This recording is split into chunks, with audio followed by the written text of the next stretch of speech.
Hello, this is Keith Lamont. I'm doing a third modding tutorial for AI War 2. First one I showed you how to modify the XML configuration files to make fighters really fast. Second, I showed just the very basics of how to modify the external C# code. In this case, to make it so that no warp gates would spawn. It's just a trivial example, but showed you, it's like, okay, here's a compiler, and once you've got it, it's very, very simple. Now I'm actually going to do some more external code modifications, but it won't be as trivial. We're going to implement a special faction which just periodically spawns, I'm going to call it maybe like the ghosts or something.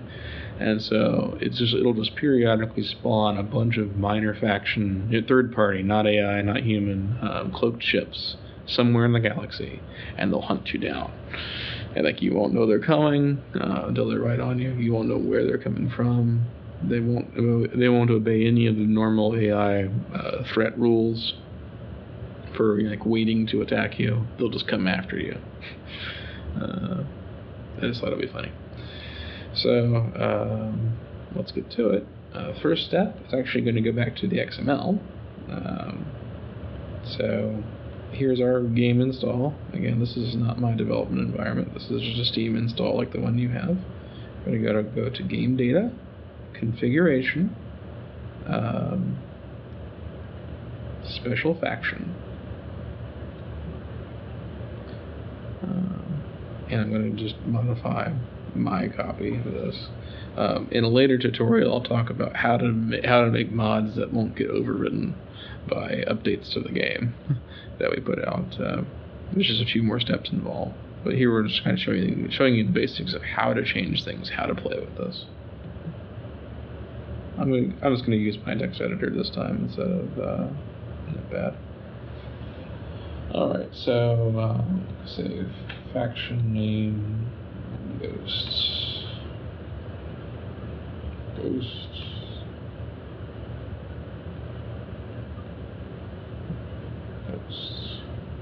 And normally I would pick some other team color from the list, but I'm just going to go with whatever the Zenith Trader had.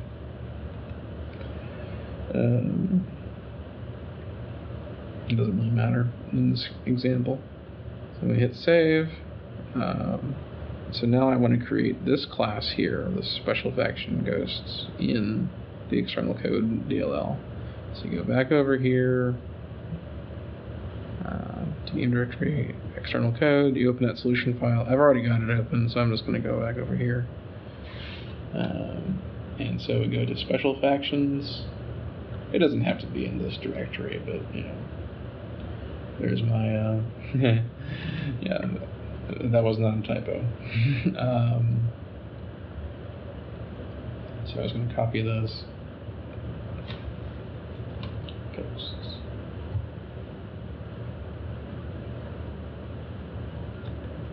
Change the name of this new file, of the class in this new file.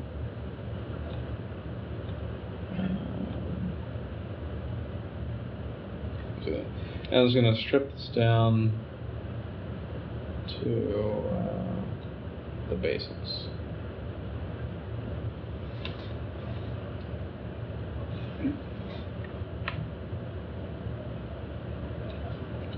Well, okay, so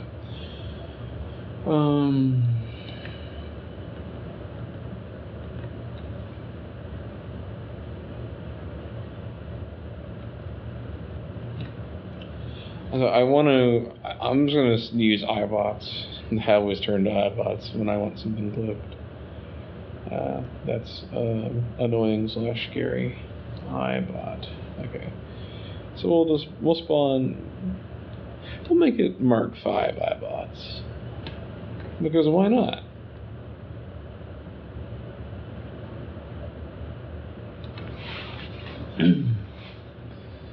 Alright, so here in this, for a special faction, let's kind of just go through the things you have to implement to be a special faction. You need to set your starting side relationships. You can change the relationships later, but when you're setting up the game, it's got to get the setup right. This was the Zenith Trader, so it's friendly to both player and AI. That's not what we want here. We want it to not be friendly to the player. So hostile. And a lot of what you're going to be doing, especially if you're adding something like special factions, just copy and paste some existing one and then modify it. You can strip it down pretty far if you want to, especially after you kind of figure out what's going on. But there's not a lot of point in writing most of these things just from scratch. Just follow the patterns. So, hostile to the player. Just to give you an idea what's going on here. We're looping over all the sides in the game. Sides are like teams, basically. And saying, okay, if it's myself, then we're going to skip that. We're not going to set a relationship to ourselves. Otherwise, it just depends on what type of world side we're talking about. The player, hostile. If it's the AI, friendly. If it's another special faction, then we get into a bit of a gray area. For now, I'm just going to say friendly for simplicity. But if you were actually implementing this faction, you'd have to deal with cases like, okay, what if it's the player zombie minor faction, or special faction? In that case, you'd want to say, okay, if they are friendly to the player, then I am hostile to them. But then you've got issues like, well, what order are these factions getting set up in? You can't control the order in which well, you can, actually. It's the order they are in the file, so in this case, you'll be fine. But anyway, moving on. But in that case, probably what you would do is later in the game, you'd say, like on the first time that you come down here to do per sim step logic, this is during the game, it would just check for those zombie factions and set it up then for the relationships. In this case, our ghosts would ignore any zombies we created. Which I suppose, if you look at the names, would kind of make sense. Get spending ratios. This doesn't really apply to non-AI factions. You could use it, but get should attack normally excluded target. This doesn't really apply for something that's only going to hunt the player. It's like that's for attacking a controller or a warp gate or something else that would cause AIP on death.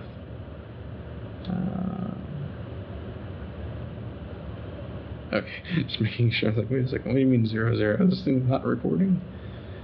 All right. So we're actually, and then but it's not going to cause AIP on death if it's in player hands, if it's a controller. Anyway, so false is fine there. The preceding starting entities, we're actually going to ignore that. We're going to not do that. We could do that if we wanted to.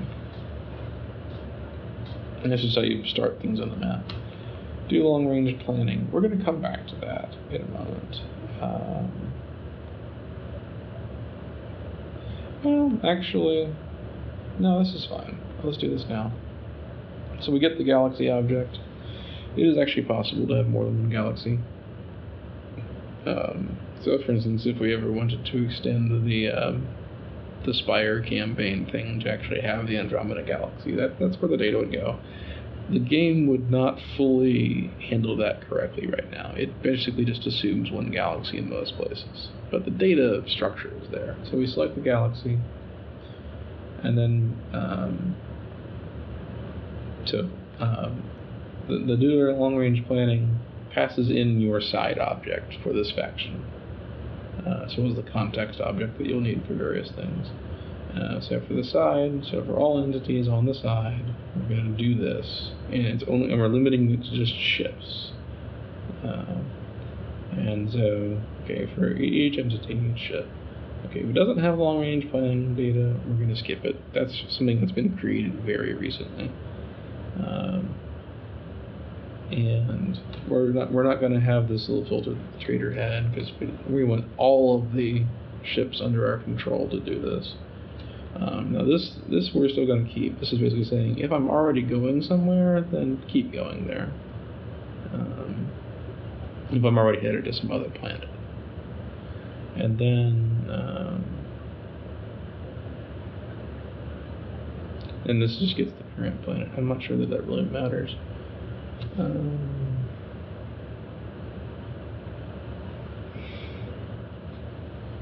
Yeah, I'm going to do something a bit different here.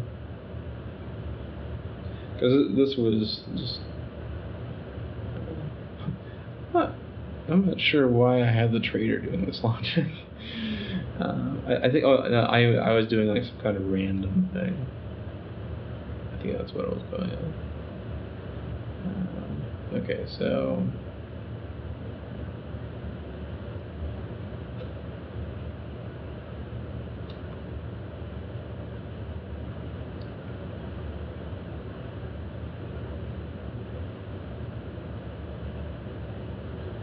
I just want to get the path. I'm trying to figure out. I'm sorry, just taking a moment to.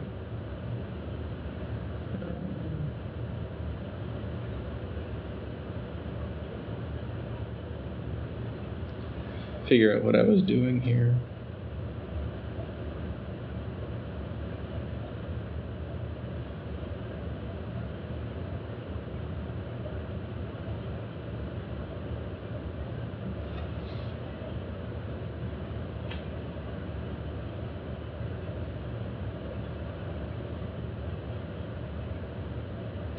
Yeah, I think this must have been just a misnaming here. I don't get this. This is like this would only be going to a neighboring planet. Yeah.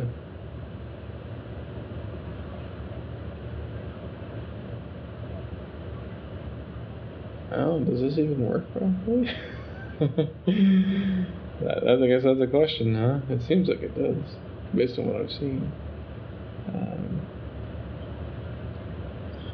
Anyway, I've got what I need here. So I'm going to go back to ghosts.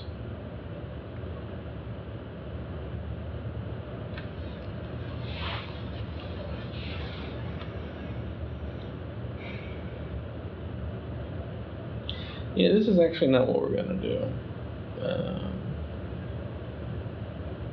Well, maybe it is. I'm sorry, maybe I should cut some of this stuff out of the recording. Sitting here dithering. So, yeah, this was just sort of somewhere we're going to go there.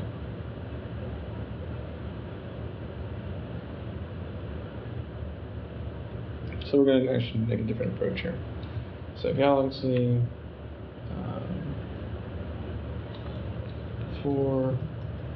for each planet in the galaxy,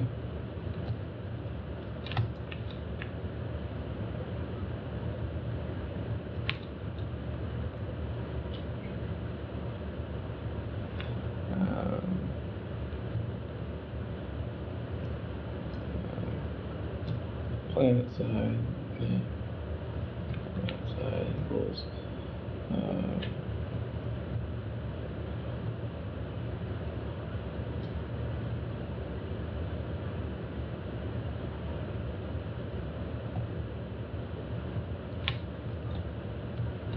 so I was saying, okay, for that planet, for the combat, the object just stores all the entities on the planet. Get the combat side for this world side. It's just the combat side is just okay, everything for this world side on this planet, and then we'll do just the entities on that planet. So list entity ships to send elsewhere.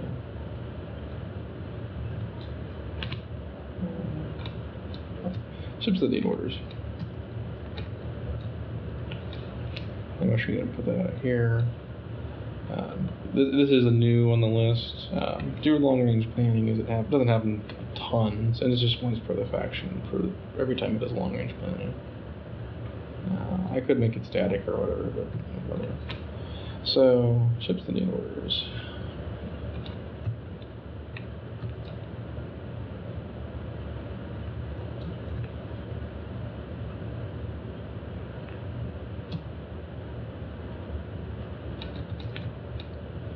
Okay, so now if ships that need orders is if there's none of these ships on this planet, so we're going to address each chunk of ships by what planet they're on. So if they don't need there's no ships that need orders on this planet, we're going to move on. Otherwise, we want well, first up here, let's say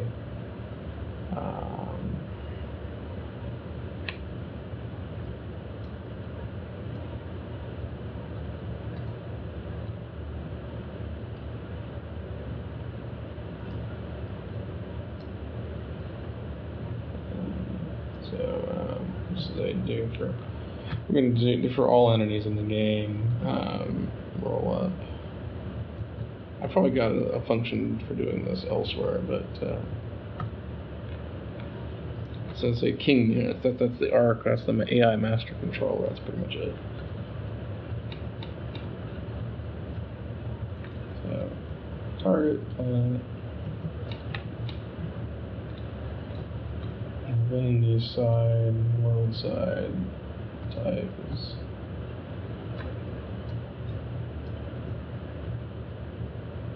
if it's not the player, we're going to ignore it. If it is the player, then we're going to set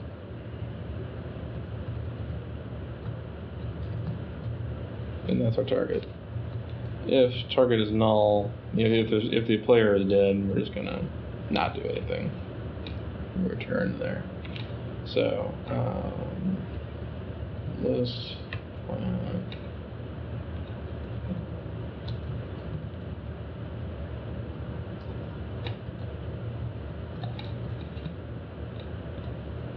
So we're going to have a list of planets is our path.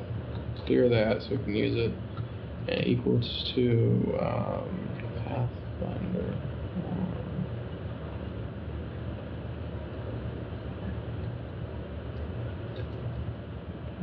Okay, yeah.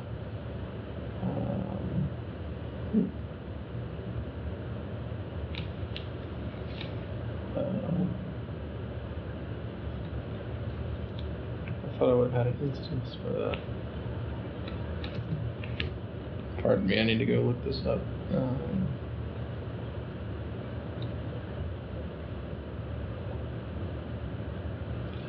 And you guys can't really look this up in core, so it's kind of not great that you are having to do this, but you can. There are ways you can kind of figure out what's going on.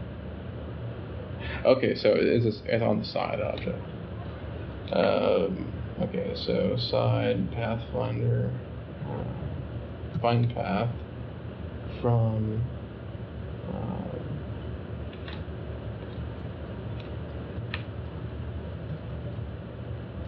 since we're going to reference this more than once, may as well do this. So from me to them. This is the default values for that. So, if path is empty, then obviously there's something wrong here. We're just going to skip out.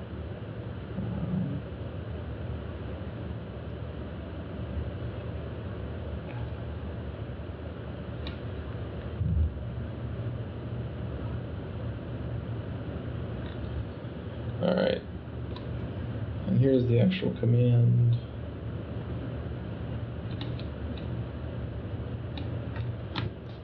So we're setting the wormhole path. This is just saying, go through these wormholes, basically.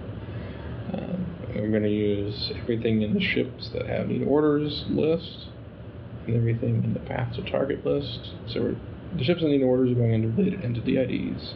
The path to target planets are going into related planet indices. The planet index. Just as with the entity, I'm not putting the entity in that list, I'm putting the entity's ID. And then on the context object, I call this method here queue command for sending it into context. Long range planning happens on a separate thread. We're not adding these commands directly to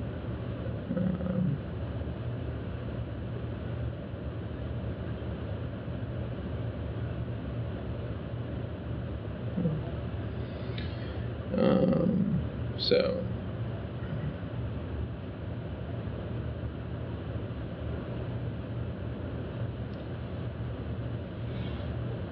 yeah, and one thing is that, for instance, this is going off of the, let's do this. Yeah, because this data can actually be changing while you're in long-range planning. That's one of the it's one of the tricky parts. You could use, in that particular case, we could have used the entities combat.plan and it would have been fine, but so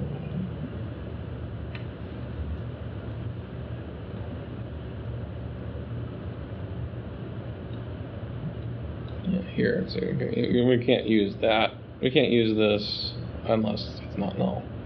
Okay, anyway, I think we're done here for that.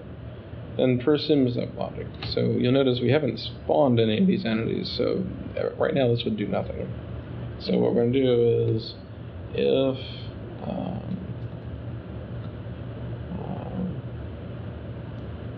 if this is the first frame of the second, and second is if the second is divisible by 10. Now we're gonna let's say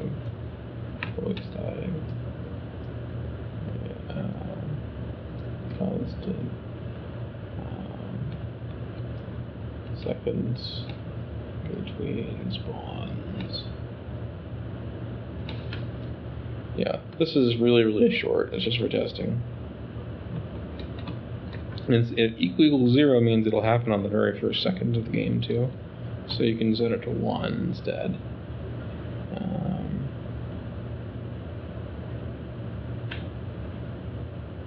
Well, honestly, that just means it happens in the second.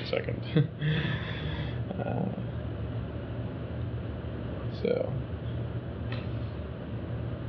if you want it to not happen at the beginning, you could say greater than 0 and then, or greater than whatever. As well as this is only every that many seconds. So,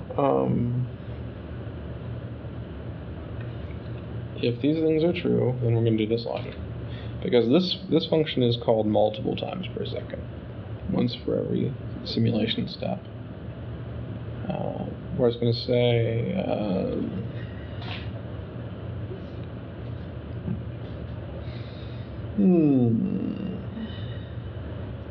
let's have a private list of possible spawn points. And never mind that. So planet index equals context, quality random next, 0 and we will go and get this one.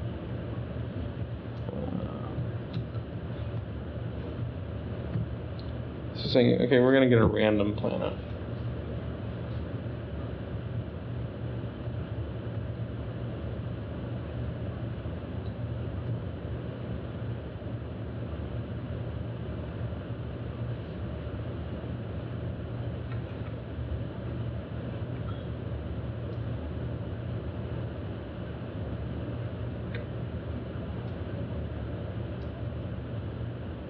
Yeah, this isn't mapgen. We're not going to use the mapgen entity seeding. We're going to distance from center is external.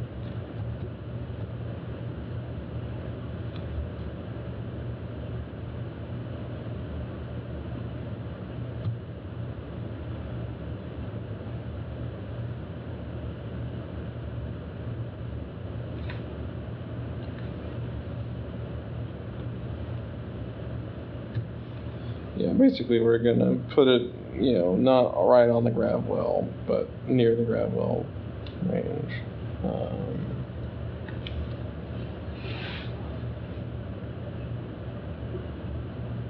Actually, let's put it out at the wormhole radius.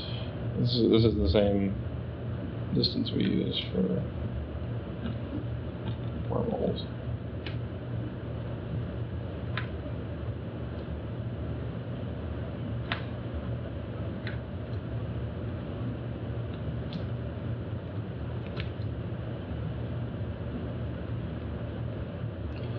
And to say how many squads will we spawn per spawn.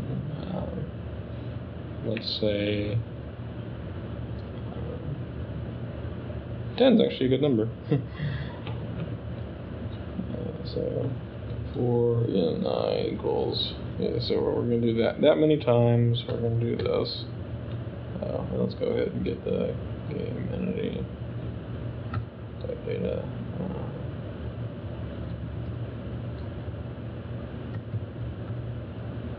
And I have, like I was telling Badger, not to use the get row by name. So here I am breaking the rule. But if I was doing this as a serious thing, I would put a tag on the ibot type. Okay, so and then get it by tag.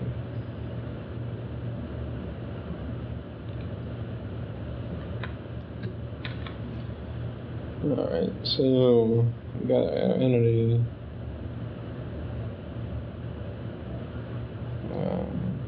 Now we're going to do spawn point equals combat.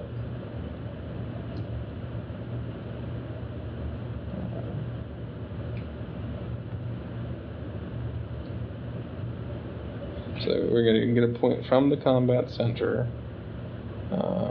at a random point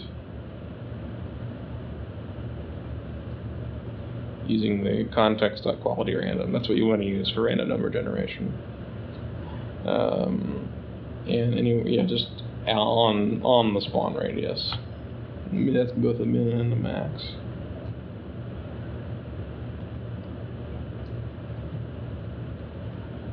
So, and then now I think we're ready to go ahead and call the create call. Okay, we do actually need to get the combat side. And combat side for, okay, there we go.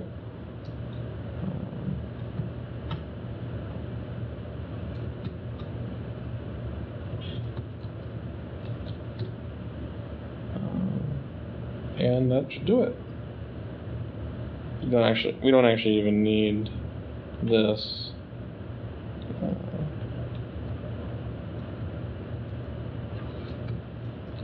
Since we don't really need to do anything else with that reference.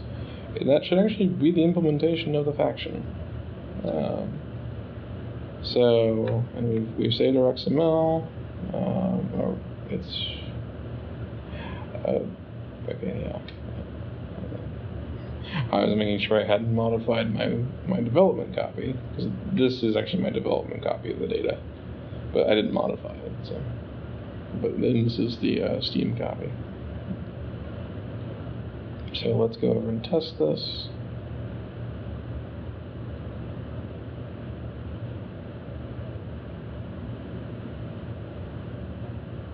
Half an hour so far.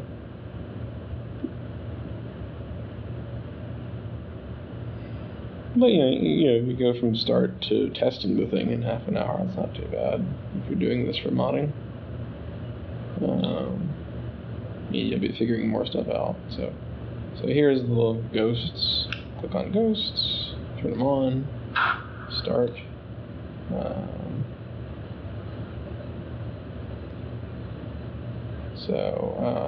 I'm not necessarily going to know where these guys are. I'm going to go ahead. Oh, okay. And there was an error. You can click that little open button there, and it'll. Okay.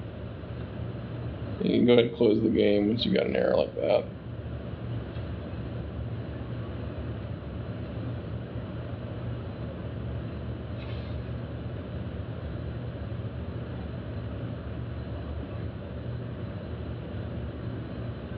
That's interesting. What would that be?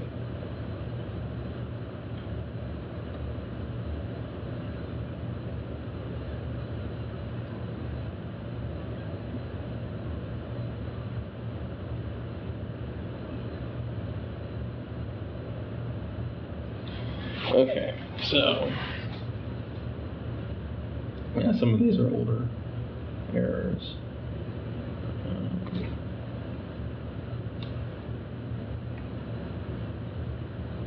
Okay, yeah. So it's a good thing I didn't look into these later errors too closely, because I wanted to go to the first one that happened. Apparently,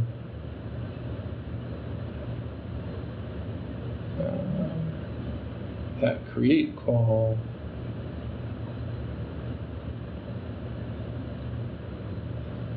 led to a null exception. Now, you're not going to be able to debug null exceptions in core code. So this is definitely something I need to look into. So this is not, and this is my development copy. This is not Steam. You don't have access to the core source code.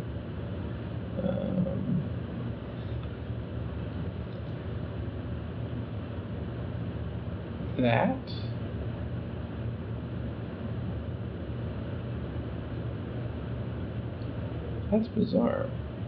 How could that be null? If you ever listen to me work, you'll hear that phrase a lot. How could that be null?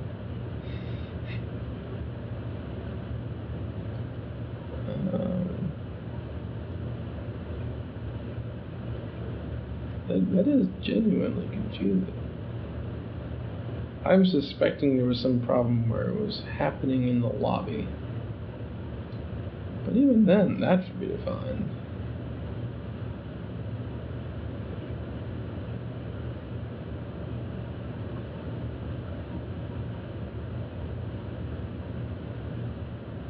I'm serious, that's gotta be not null. I mean, the function, because that was called from, the person step logic thing. It's good to check to make sure that actually was from that.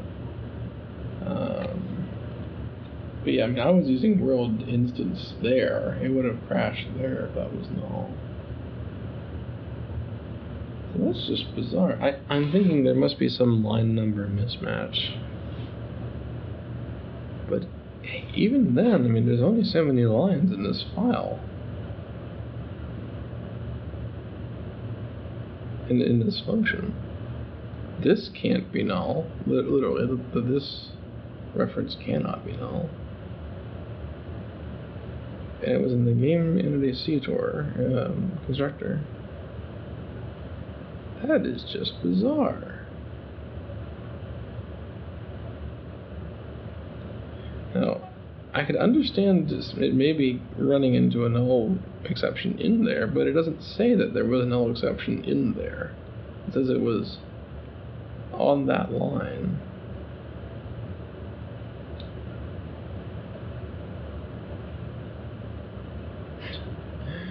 Sometimes this game throws the weirdest error messages at me, and I'm sure I'll figure out what it was, and I'll know I was just being an idiot.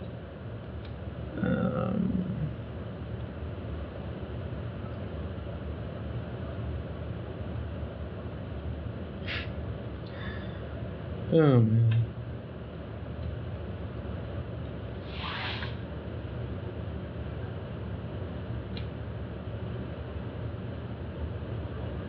So, I mean, anyway, let's just try this way, make sure that it can't do that until the game's actually been running a little bit, as opposed to happening in the lobby when the map has been generated and not even run yet.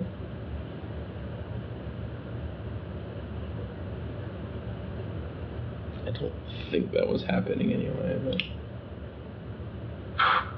1,000, 2,000, 31,000, 41,000, 5,000.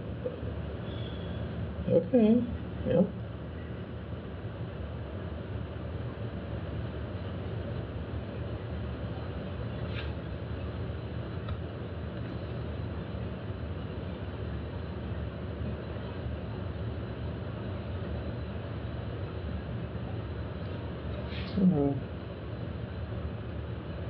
But what on earth is going on there?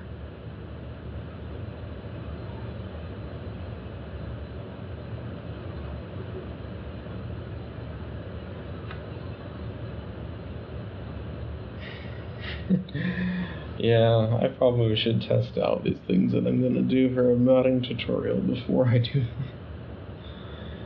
them. I just can't figure out why this has got this problem.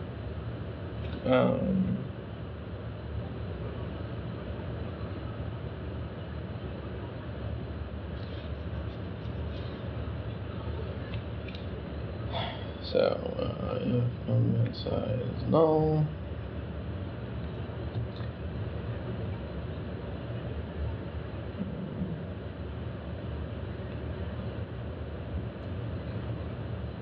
it's just basic ways of checking for nulls.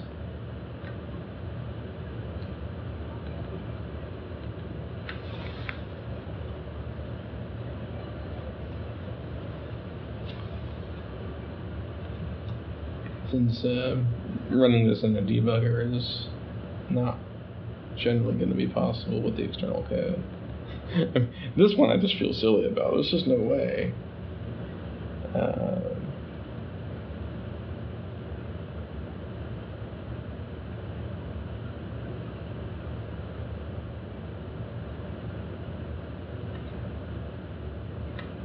This is the bizarrest thing. I mean, there's so many functions where it would make perfect sense to me that it's got a null problem.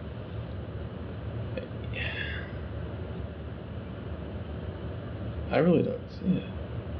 I mean, it's calling this function tons of times leading up to this. And this is even like the right, I'm not even on the wrong thread or whatever. This is the right place to do it.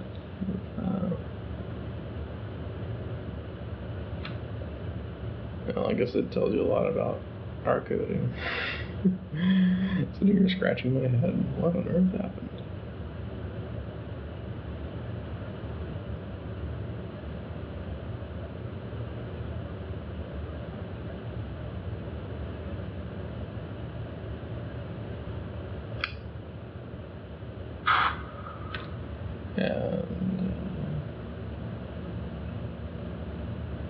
Okay.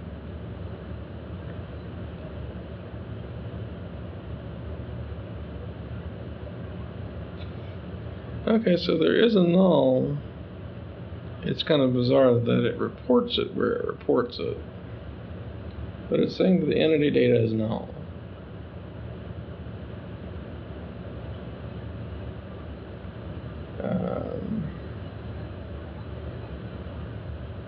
And so, like, this is null right here, this thing right here. And so it's setting that to null. That shouldn't... No, here, okay, this is probably the line that's actually dying.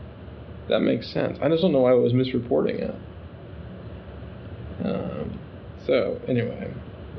Yeah, so the error was in my code. Apparently... Oh. You know how I said I knew I would look at the error and say I was an idiot? Well, I was an idiot. I'm sure a lot of you are wondering, why is he putting that variable name in quotes? Is this some kind of strange practice in Arkanland? No, it's not. It's just me being an idiot. So, we should be fine now. Normally I wouldn't take the debug statements out until I was sure I had gotten it, but that one was pretty cut and dried.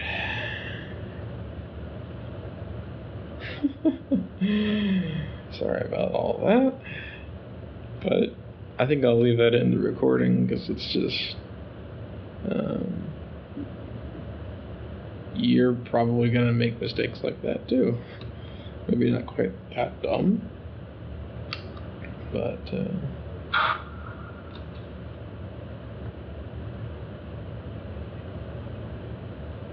it's helpful to know how to debug something. Now, again, you can't really see the core source code, but in that case you didn't need to. That was all in the external code. You just test for nulls and see what's null. And I'm sorry about the error message. That error message should have been different.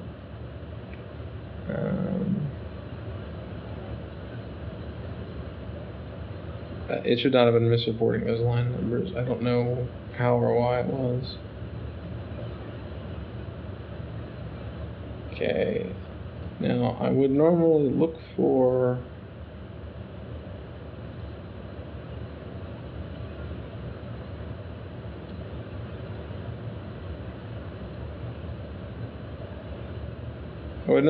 I'm looking for the threat that this is generating, but of course it's not going to generate, it's not going to look like threat because it's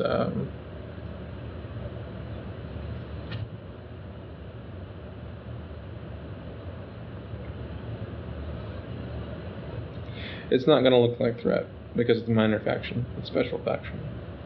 So I guess I'll just hang out here and wait for them to show up. Oh, there they are.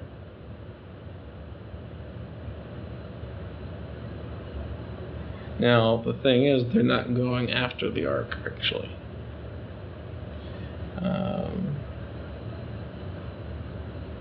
This is an important line that I forgot.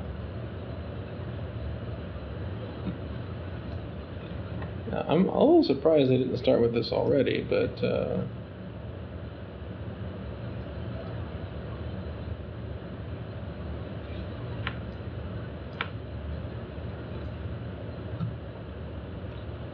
So you want to set the behavior. This is like the very low level ship individual ship behavior that it falls back on, even if you're not giving it any orders. And that's basically, attacker is basically a free roaming defender.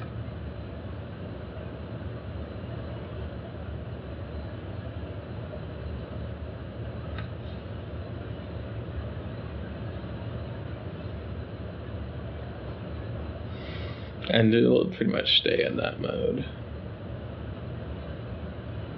Other modes are more temporary. Okay, so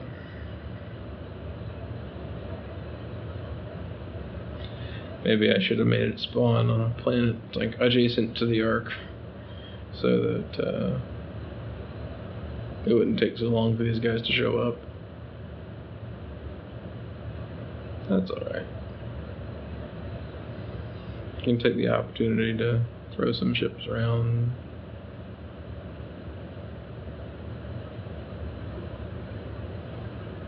Okay, I think we're at about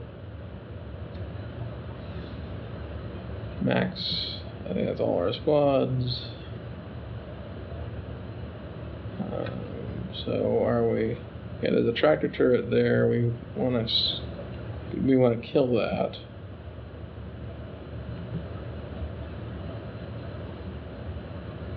So it's partially shielded. Yeah, this is splitting up my corvettes. I don't like how the attack order does that. Okay, everybody pull back. Yes, we killed the tractor, and it didn't do very well for our formation.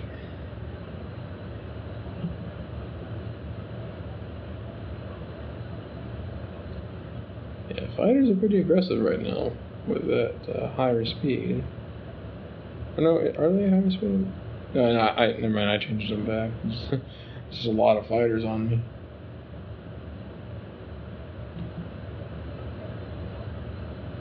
Oh, and there's the iBot. Okay, I thought they were faster than that. That's kind of why I picked them. But I see that they're not very fast. The pink iBots of doom.